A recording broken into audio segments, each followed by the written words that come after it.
Bismillahirrahmanirrahim. Temat e radhës janë dy që i ngjanin e tjetrës, tema 100 dhe tema 101.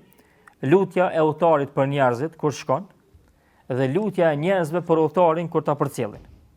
Për dyat këto pejgamberi sallallahu alaihi wasallam na ka mësuar lutje kur të nisësh dikon me shku, te që i lën njerëzit, çfarë duaje më u thon, edhe njerëzit kur të përcjellin ty që ti ki mu nisën, çfarë duaje më thon. Transmetuesi i hadithit thot, siç është Abu Huraira radhiyallahu anhu, kur më ka përcjell pejgamberi sallallahu alaihi wasallam. Kur më ka përcjell pejgamberi sallallahu alaihi wasallam, ma ka thonën këtë dua që ka sjell autori këtu, estaudiukumullahu alladhi la tadi'u wada'iuhu. Ju lë nën amanetin e Allahut tek i cili nuk humbin amanetet. Kjo është duaja e udhëtarit për ato që i lën në shtëpi. Ka ndoshta që e përshëndet për njerëzve. Estaudiukumullahu alladhi la tadi'u wada'iuhu. Ju lën nën amanetin e Allahut, nën amanetin e atij tek i cili nuk humbin amanetet. Domthon udhëtarin këtë rast ban dua për ato që kanë mbetur në shtëpi, që Zoti me qenë në mbrojtjen e tyre. E lut Zotin që ata njerëz që mbesin, familja e tij, të afërmit e tij, ata që i përshëndet, me qenë në mbrojtjen e Zotit, nën amanetin e tij, nën përgjegjësinë e Zotit, tek i cili nuk humbin përgjegjësitë, nuk humbin amanetet. E lut Allahun azza wa xal që miruj këta njerëz që kanë mbetë në shtëpitë e tyre. Sikur që shërun dikush amanetin. Unë ka është shpreha wada'i amanat, për arsye se kur e merr dikush prej dikon një amanet, e ruan me një rujtje më speciale, më specifike. Don me qenë i përgjithshëm. Allahu azza wa xal ky njeri bën dua për ata që jesin në shtëpi, sikur kur e lën një amanet. Edhe i thot dikon ruaje mirë ç't amanet. Edhe ai e ruan edhe kujdeset më shumë se sa për pasurinë e vet. Se e ka marrë përgjegjësi, e ka marrë në besë. Zotin na në këtë dua udhëtari e lën Zotin si ruajtës të këtyre njerëzve. Ban dua që Zoti me qenë ruajtës të këtyre njerëzve dhe s'ka dyshim se kjo është njëra prej duave më të mira për ruajtjen e amanetit dhe s'ka dyshim se Allahu e ruan amanetin më së miri. Pastaj pjesa e dyta e duas është estaudiukullahu dinaka wa amanataka wa khawatim a'malik. Të lë në mbrojtjen e Allahut, domthon e lë Allahun azza wa xal si mbrojtës të fesë tënde, të veprave tua dhe të punëve tua të fundit çka i bën, domthon çka përfundojnë me to ndoshta, përfundon me to edhe jeta jote. Domthon estaudiukallahu dinaka wa amanatak wa khawatim a'malik. Kjo shpreha që kjo hadithi pejgamberit sallallahu alajhi wasallam është transmetuar prej Ibn Omerit radhiyallahu anhu. Ibn Omeri kur dikush ka desht me udhtu, e ka thirrë afër ka unë hajde nga tmeja. Kjo është duaja për ata që i thot atij çka udhton. Domthon për njerëzit që arrin për ata që udhtojnë. E ka thirrë afër dhe ka thonë po ta mësoj një dua që ma ka thonë mu pejgamberi sallallahu alajhi wasallam, ma ka mësuar mu Muhamedi sallallahu alaihi wasallam dhe ka thonë këtë dua. Domthon të lo, po i lë amanet Allahun fen tënde, amanetin tënd dhe përfundimin e veprave tua. Domthon me realizu veprat që i ke nis për punëve të mira. Shqoni vllazëri sa interesante. E kam thonë disa herë që lutjet e pejgamberit sallallahu alajhi wasallam edhe pse janë të shumta në fjalë, domthon shpeshta dhe të shumta në fjalë, nuk janë vetëm për me bë fjalë sa më shumë. Vesh me grumbullu fjalë sa më shumë. Pa kur një farë rënditje, pa kur një farë logjike, pa kur një farë domthon pa kur një farë qëllimi. Për arsye se duat janë shpallje. Duat që i ka thonë pejgamberi sa janë shpallje. Allahu ja ka mësuar pejgamberit sallallahu alaihi wasallam. Herën e parë ai udhëtari kur i tha duan këtyn që kanë në shtëpi, nuk tha pi avlo fen në amanet Allahut. Kurse këta që përcjellin këtë që po udhton, po i thojnë po ta lojmë Allahun amanet për fen tonë. Pse? E para feja, domthon tash duan e këtyre që janë tunaj të shtëpia, por ata që udhton e para po përmendet feja. Pse? Pse s'u përmend për udhëtarin për këta që jesin në shtëpi? A sa është më rëndësi feja dhe këto shka jesin në shpe? Po. Shumë e logjikshme, sepse secili për juve e kuptoj momentin që e bëna pyetjen. Pse sa ai që udhton, ai ka mundësi mos provu. Nuk dihet në tem çka i ndodh. Nashti edhe nuk mundet me nejt fejes në rregull, nashti namazës në rregull. Nashti edhe i del dikush në rrugë dhe i bën probleme. Allahu alem çka i ndodh në tem. Andaj doon e parë çka e bën familja për ata që udhton është me arrit fen. Se ka mundësi mi ra në rrezik feja në udhtimin e tij. E nëse bjen feja në rrezik në udhtimin e tij, atëherë gjëra tjera mas fes janë të lehta. Pastaj e dyta wa amanetek. Dhe Zoti ta ruajt amanetek ka hunë dietar të hen familja, pasuria, çdo gjë që ti e ke lënë këtu. Edhe ke shku. Pastaj ti kur je në udhtim ti mund nuk e din çka mund me ndodh me familjen, me pasurinë tonë, me gjërat që i ke lënë shtëpinë tonë. E para po mendet feja për shkak pozitës, pastaj edhe gjërat që i ke lënë dhe përfundimin e veprave të mira. Domthon e lut Allahun që edhe pse është në udhtim, ndoshta ka mundime, ndoshta ka të realizohen punët e mira, t'ja mundson Zoti që të realizon punët e mira. Dhe në mesin e këtyre punëve të mira është edhe udhtimi që ai për cilën është nis. Nëse u nis në haxh ose u nis në punë të mirë ose u nis udhtim pavarësisht për tregti ose për diçka, atëherë Zoti më ia lehtësu, më ia mundsu që mi realizu ato qëllime që është nis. Domthon e para feja, që është kryesorja për udhëtarin. E dyta mas fes, familja. Pasuria që e kalon. Familjen shpinën e vet që e kalon. Kjo e dyta është. Dhe e treta pastaj henez, e treta vjen realizimi i planeve të tij që i ka me udhtimin e tij. Dhe gjitha këto që thash, gjitha këto janë të qëllimshme. Autori po ashtu ka sjellë një dua tjetër që pejgamberi sa më ka thonë një sahabiut. Ka një person që transmeton Enes radhiyallahu anhu, thotë ka një person te pejgamberi sa selam e ka thonë po du me udhtu. Edhe thoma një dua, ban dua për mua. Pejgamberi sa më ka thonë zawwadakallahu taqwa. Zoti të furnizoft me takvallak, me devotshmëri. Ai thonë shtoma hala, ka thonë wa ghafara dhanbak, dhe ta fal gjunohin ose ti fal gjunohat. Ai prap ka thonë shtoma edhe pak, ka thonë wa yassara lakal khaira haythu ma kunt. Dhe ta lehtësoft punën e mirë kudo që je. E para Zoti të furnizoft me takvallak. Udhtimi kush ka udhtu edhe tash edhe më herët, po sidomos më herët, kur kanë udhtu njerëzit ka qendosh me pasën furnizim me veti.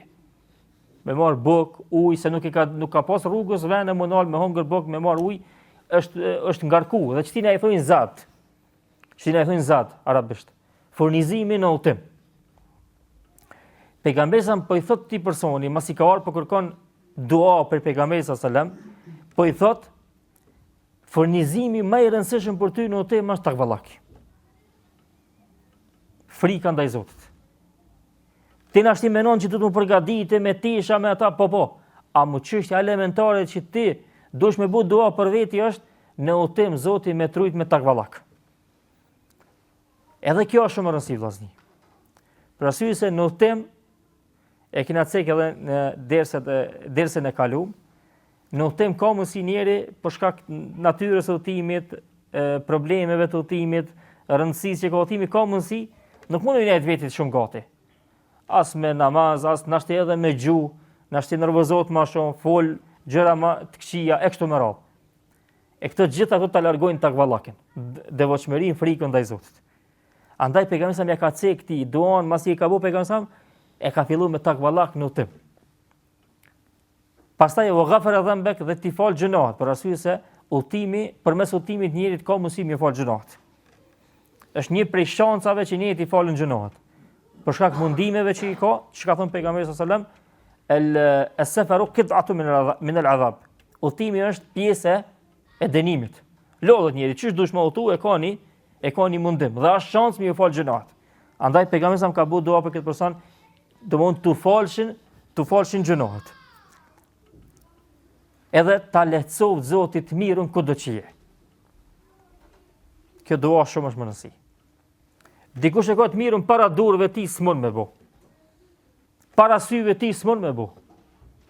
Allahu se ka lecu me bu. Vjen dikush tjetër në ashtë i veç kalimtar është, edhe e bën një të mirë që këtë që ty ka pas para syve ti të në kohën. E Allahu mi të lecu punë të hajit, punë të mira, është sheje mirë që Allahu po të përdor për punë të mira. Po të përdor për punë të mira.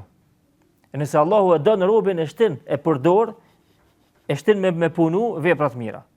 Andaj e ka rumbullaksu pejgamberi sa me Allahu këti sahabit duke thonë që Allahu të përdor ty, ta lehtësoj që ti me vepru mirë kudo që je. Të takvallaki, besoj që është diskutuar disa herë, po përsëritje pra. Dietarët kanë folë për takvallakin, kanë folë shumë, çka do të thonë më kon njëri takva, thëmë të na. Ose më kon taqi arabisht, i devotshëm që ja ka frikë Allahut azza wa jall. Allahut azza wa jall. Dhe kanë përmend definicione të ndryshme, pe definicioneve më interesante që e kanë përkrahur dietarët është një definicion që e ka përmend një tabiin i madh, e ka pasur emrin Talq ibn Habib. Ky Talq ibn Habibin në kohën e tij ka ndodhur një fitne e një personi që e ka pasur emrin El-Ash'ath, që është ngrit kundër shtetit islam dhe ka qenë prej xavarizhve. Pastaj ky Talq ibn Habibi i ka thonën shokëve vet, pranishmëve vet, ka thonën ruajoni ruajeni fitnës, provës të El-Ash'athit, këtij personit, Ash'athit me takwa, me takvallak. Ato kanë menuar që mu rujtën me armë, mu përgatite, ka thonë ruajeni prej tij me takvallak, me devotshmëri. Këto e ka thonën çka ki për qëllim? Me këtë fjalë, domthonë me takva, çish mu rujt prej tina me takva. Pastaj ky ka thonën an ta'mala bi ta'atillah ala nuri min Allah tarju rahmat Allah.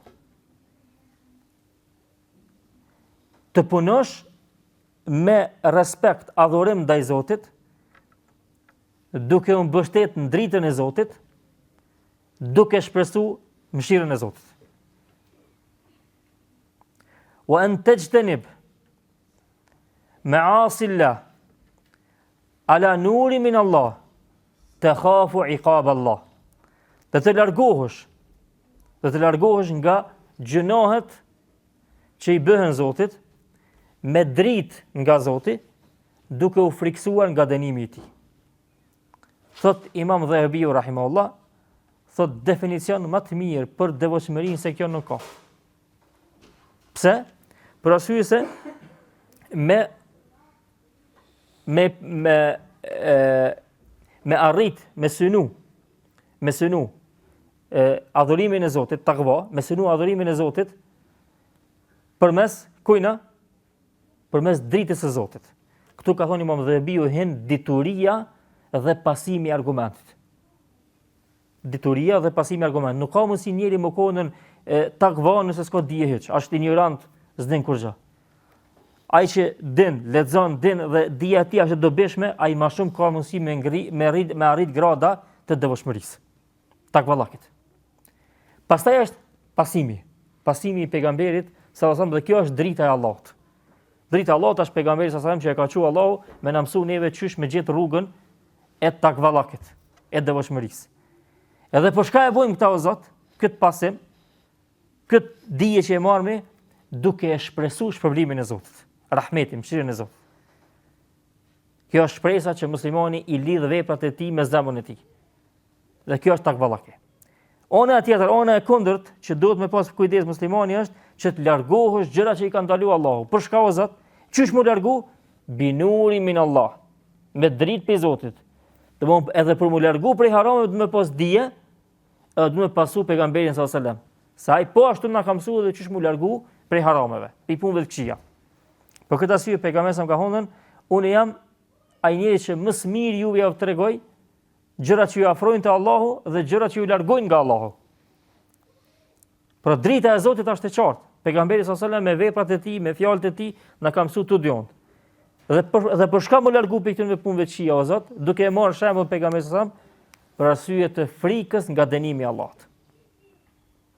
Nëse çita njeri e ka parasysh çdo herë, atëherë s'ka dyshim se mes teje dhe Allahut do të bëhet një pengesë.